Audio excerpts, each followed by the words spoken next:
Hello guys, welcome back to my channel. मैं blogger Prema Manral. Hope आप अच्छे होंगे, खुश होंगे। जहाँ भी रहिए खुश रहिए, मस्त रहिए अपनी फैमिली के साथ। और आज तो दशहरा है। दशहरे की आप सभी को हार्दिक शुभकामनाएं मेरी तरफ से और मेरी फैमिली की तरफ से। आज अब दशहरे के दिन तो रावण जलाया जाता है, यहाँ तो कल जलेगा। और कल की क्लिप है रामला की, तो मैं वो आपसे शेयर कर रही हूँ। तो आपको कुछ चौपाई भी सुनाऊंगी मैं।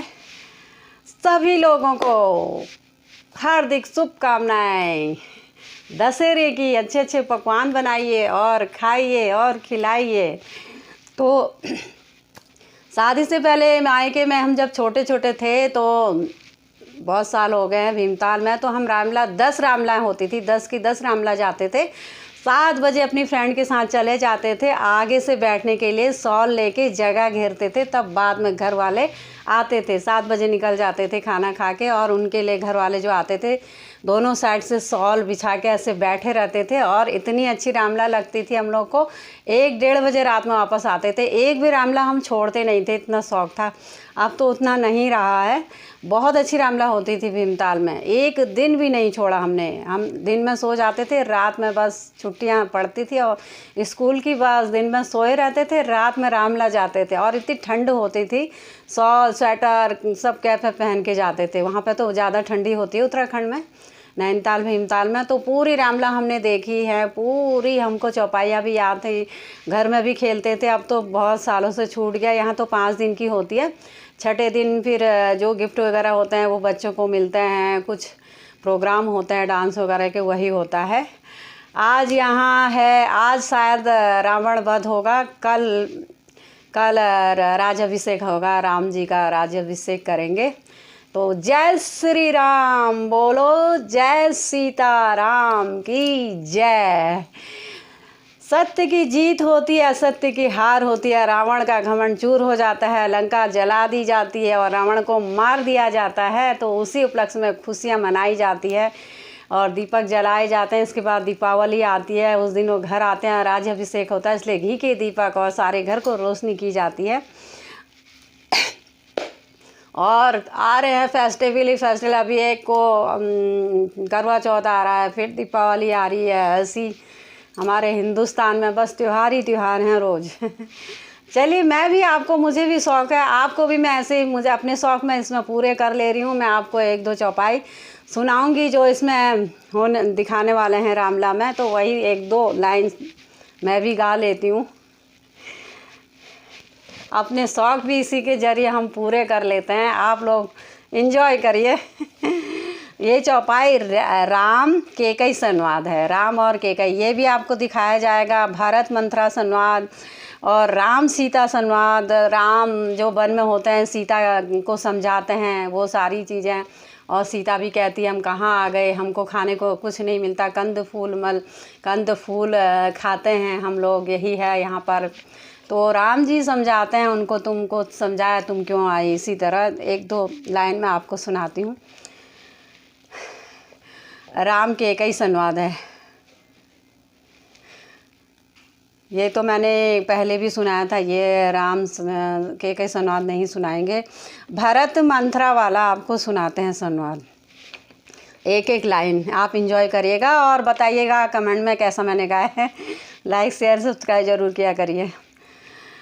अरे तू पापिन अरु चंडालिन, अरे तू पापिन अरु चंडालिन, है तू बड़ी बेपीर। अरे तू पापिन अरु चंडालिन, है तू बड़ी बेपीर।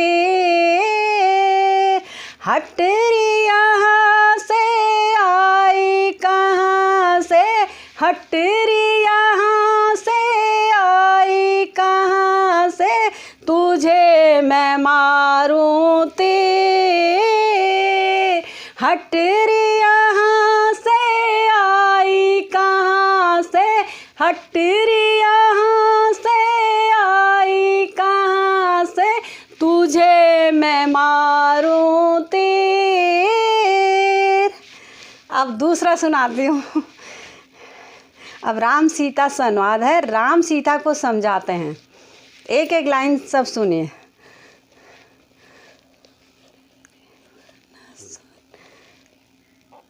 सुन सुन री मेरी प्यारी, सुन सुन री मेरी प्यारी, तू काहे घबराए।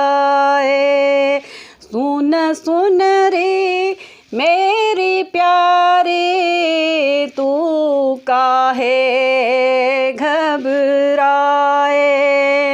मैं बहुत भांति समझाया, तेरे मन में तनिक नहीं आया। मैं बहुत भांति समझाया, तेरे मन में तनिक नहीं आया। दुख वन का सब बतलाया, दुख वन का सब बतलाया। अब काहे पछताए। सुन सुन री मेरी प्यारी, सुन सुन री मेरी प्यारी, तू काहे घबराए। तू काहे घबराए। 2 लाइन मैंने आपको सुना दी, कैसा लगा? मुझे तो अच्छा लगा, आपको भी अच्छा लगा होगा। तो कमेंट ज़रूर करिएगा, लाइक भी बनता है, और कमेंट में लिखिएगा जय श्री राम की जय। पायो जी मैंने राम रतन धन पायो, पायो जी मैंने राम रतन धन पायो। वस्तु अमोलिक सो मेरे सतगुरु, वस्तु अमोलिक थी मेरे सतगुरु। पायो जी मैंने राम रतन धन पायो, पायो जी मैंने राम रतन धन पायो। जय श्री राम की जय। चलिए अब मैं आपको रामला दिखाती हूँ। रामला के कल की क्लिपें हैं, वो मैं आपसे शेयर कर रही हूँ, तो आप लोग एंजॉय करिए। ओके, चलिए रामला देखते हैं, शुरू हो जाइए।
मैं कैसा अभागा हूँ जो अंत समय में आपके दर्शन भी नहीं कर सका। ये तो बताओ माँ कि पिताजी का अकस्मात स्वर्गवास कैसे हो गया? बेटा सोच मत करो, अब तुम अयोध्या के राजा हो गए हो। मैंने राजा से 2 वर मांग के तुम्हें राजगद्दी और राम को 14 वर्ष का वनवास दिलाया है, अन्यथा राम का राज्याभिषेक हो गया होता। बाकी सब तो ठीक हुआ, बस एक यही गलत हुआ कि राम के वियोग में राजा का स्वर्गवास हो गया।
अगर ऊपर वाला साथ ना देता तो आज मैं मारी ही गई थी। मैं तो बाज आई इस कैकई और इसके बेटों की भलाई करने से। घावों के ठीक होते ही पहला काम यही करूंगी, कैकई देश वापस चली जाऊंगी।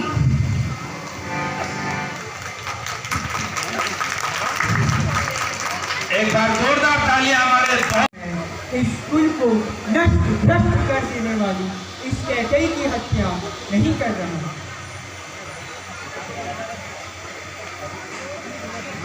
भैया भरत शत्रुघ्न, इस समय हम पर बड़ा भार आ गया है। सबसे पहले हमें माता कौशल्या के पास जाना है। वह सती साध्वी माता इस कैकई के षड्यंत्र से अकस्मात अपार दुख में हो गई है। उन्हें मुझे यह आश्वासन देना है कि मैं श्री राम को वन से वापस लाऊंगा। यदि श्री राम वन से वापस नहीं आए तो मैं भी वन में अपने प्राण त्याग दूंगा। बिना राजा के राज्य में अवस्था फैलते देर नहीं लगती है। मैं गुरुदेव और मंत्रियों से मिलकर कोषागार, सेना, शासन आदि आवश्यक कार्यों का विस्तारण भी करना है।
समझाया, तेरे मन में तनिक नहीं आया, दुख बन का सब बतलाया, दुख बन का सब बतलाया, अब काहे पछताए।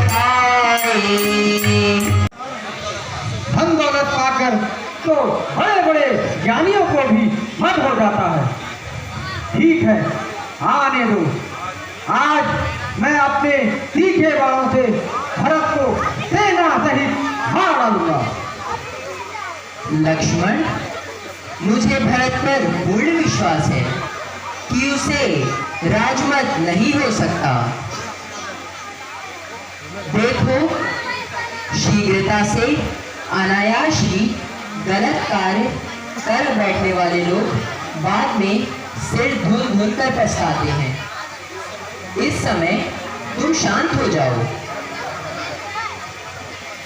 जो आज्ञा माता जी।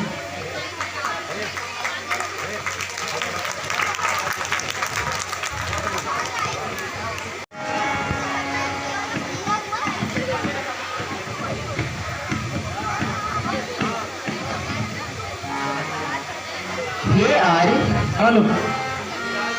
अयोध्या में सब कुशल से तो हैं?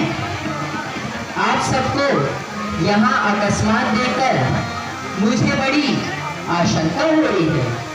हे राघव, तुम्हारे वियोग में तुम्हारे पिताजी का स्वर्गवास हो गया है।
वो राजा शोक करने योग्य नहीं है।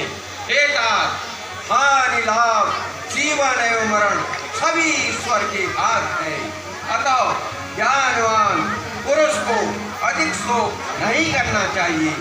अब तुम अपने पिता के साथ तर्पण आदि की आवश्यक कार्यों को पूर्ण करो। जो आज्ञा मुनिवर।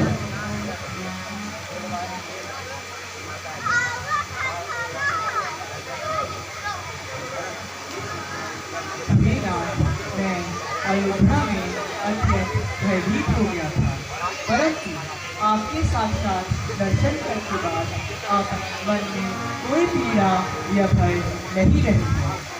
आप स्वामी हैं और मैं आपका सेवक हूँ। आपकी प्रत्येक आज्ञा का पालन करना मेरा धर्म है। आप मुझ पर प्रसन्न हो जाइए।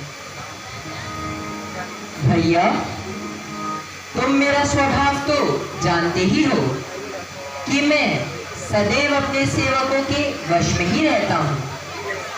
मुझे यह बताओ कि तुम्हारी क्या इच्छा है?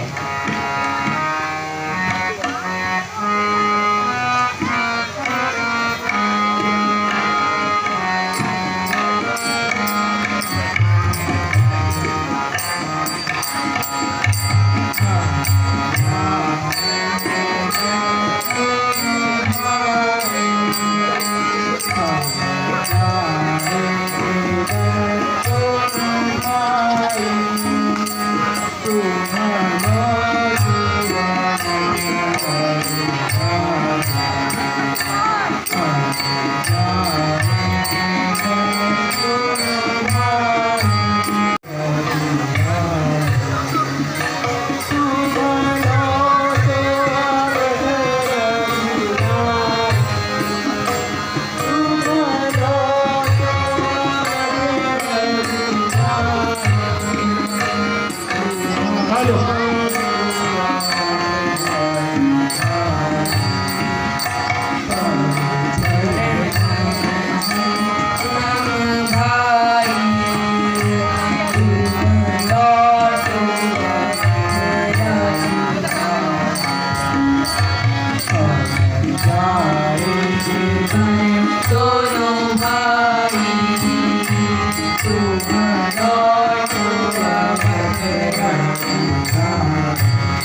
सिधार गए हैं। जाते समय वह मुझे वन का तथा तुम्हें अवध का राज्य दे गए हैं। अब उनके अंतिम वचनों की रक्षा का दायित्व हम दोनों का ही है। जैसे मैं स्वयं पिताजी की आज्ञा से वन को आ गया हूँ, उसी प्रकार मैं अपने परम प्रिय भाई से भी पिताजी के अंतिम वचनों की रक्षा करने का अनुरोध करता हूँ। अब तुम शीघ्र जाकर अयोध्या का राजकाज संभालो।